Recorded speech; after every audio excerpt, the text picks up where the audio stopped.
No. So this will be my first Okay, so we'll talk about that as well. Minority businesses and in a global economy. You're competing in a global economy. Sure. Okay, so I'll ask that question first because I will probably forget to mention it afterwards. So you can just look at me. Okay. You can keep the same focus to the camera, Okay. but just look at in my direction. So tell us about minority businesses in the global economy. Sure, yeah, we had the opportunity to talk about that here at the conference quite a bit. Minority businesses, I think, frequently have the idea that they can provide some new value and compete, but only on a local or a regional scale. They might be intimidated about competing on a global scale, but there's lots of tools for them there to be able to do that, to take advantage of opportunities from organizations like the National Minority Supplier Development Council, NMSDC. They have affiliations with a lot of sister organizations in other countries outside the U.S., in Canada and China and Australia and in the UK, that make it easy for minority businesses who don't need to create it from scratch, who can take advantage of the opportunities out there to grow and expand. And I also encourage minority businesses to take advantage of potential joint ventures and alliances with other businesses, potentially other minority-owned businesses in other countries to help them go global.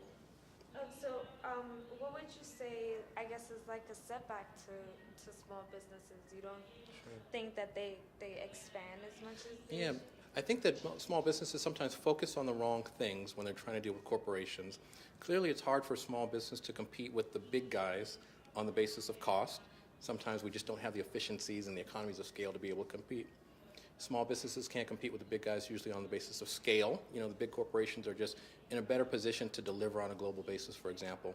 But where minority businesses and other small businesses can compete in a really aggressive way is around innovation, around coming up with something that's uniquely new and different. And small businesses are usually in a position to be more agile, to make changes quickly, to change their operating model overnight if it's necessary to satisfy a corporate customer, whereas a bigger supplier might not be able to turn as quickly. And so small businesses, minority entrepreneurs should take advantage of that agility and innovation to really differentiate themselves in the marketplace. I'm glad you mentioned that because Good. that was one of my questions. Excellent. Your I saw it coming. theme was innovation. Yes. So tell us about the concept and Yeah. how can people employ that in their business? Yes, definitely. I think when we talk about innovation, frequently people immediately think about technology or inventing that new iPod, that new computer, that new electric vehicle, for example.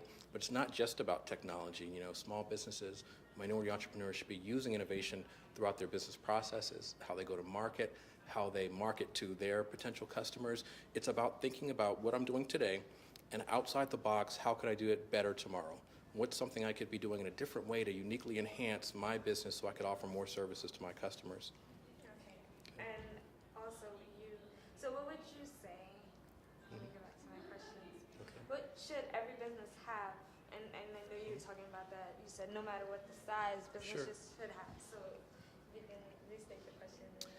Yeah, I think the one thing that every business should focus on beyond innovation, we know that should be part and parcel about everything they do, is focus. Focus on the fundamentals. It's an acronym that we frequently use when speaking to small businesses. It's about your financials, having your financial house in order because your corporate customers are going to look for that, look to make sure you're not overly risky as a potential supplier. It's about your operating model, whether you're a sole proprietorship or a corporation or a partnership, you have an operating structure in place that makes you an attractive supplier to that corporation.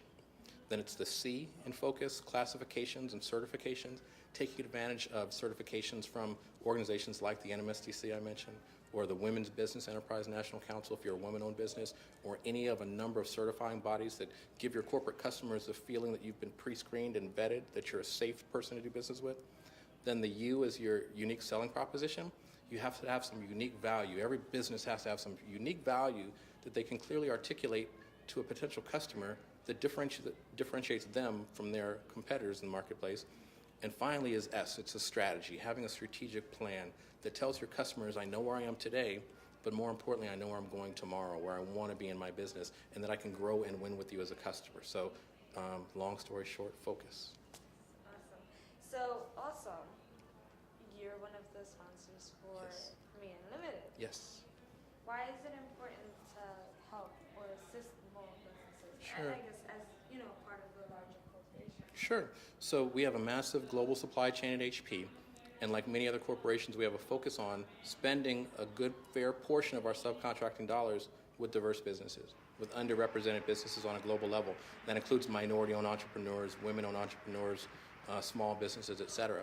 And our focus is not only on spending those dollars today, but also ensuring that we can continue to spend those dollars over a long term.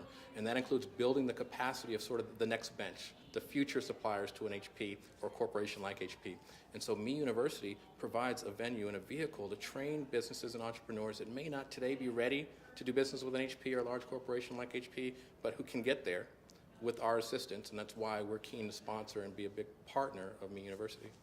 Now, you guys mentioned just, going about getting a sponsorship. Sure. There's ways you shouldn't go about it, Sure. and there's ways we should. Can you talk to us about that? Yeah, definitely. And that was a good theme and a good discussion there. Me University and our partnership with Marshawn Evans and Me Unlimited is an example of a good way to go about a partnership. We talk about partnership as opposed to sponsorship. Corporations are being approached on a day-to-day basis about donations, about philanthropy. And every cause is probably a good, noble cause, but corporations can't sponsor everything, so we have to focus on that which is important to us, and also focus on not just throwing some dollars, not just writing a check and walking away, because that's irresponsible philanthropy. What we want to support is sponsorship and partnerships that grow out of those sponsorships, where you're getting value as an organization, but we as a corporation are getting value as well, because you're helping us with the purpose. For example, as I mentioned with Me University helps create strong, high-capacity suppliers that could be potential suppliers to HP. So we win, Me University wins, and most of all, the attendees, the entrepreneurs, win at the end of the day. Okay, and for closing statements, is there any tips that you yourself would like to give small businesses or entrepreneurs for BE.com? Yeah. My biggest tip is that focus. We talked about that before, focusing on the fundamentals of small business, your financials, your operating structure, your classification certifications, your unique selling proposition, and your strategic plan. Also, another is to leverage the resources inside corporations that could help you.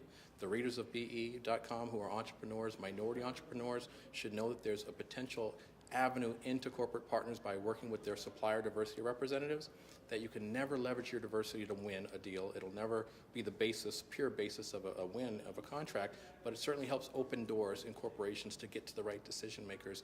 And then the last is probably one that everyone gives the same advice, is be aggressive and be persistent, because dealing with corporations takes a very long lead. I've had suppliers that took years to get that contract, that first contract that got their foot in the door, but you can't give up. You have to know that it takes some time, and that for those who are persistent and in it for the long haul, that they can win at the end of the day. Thank you so much, Mr. Tippens. Thank you very It was much. a pleasure. I appreciate the time. It was a pleasure. And I've seen you around the whole conference.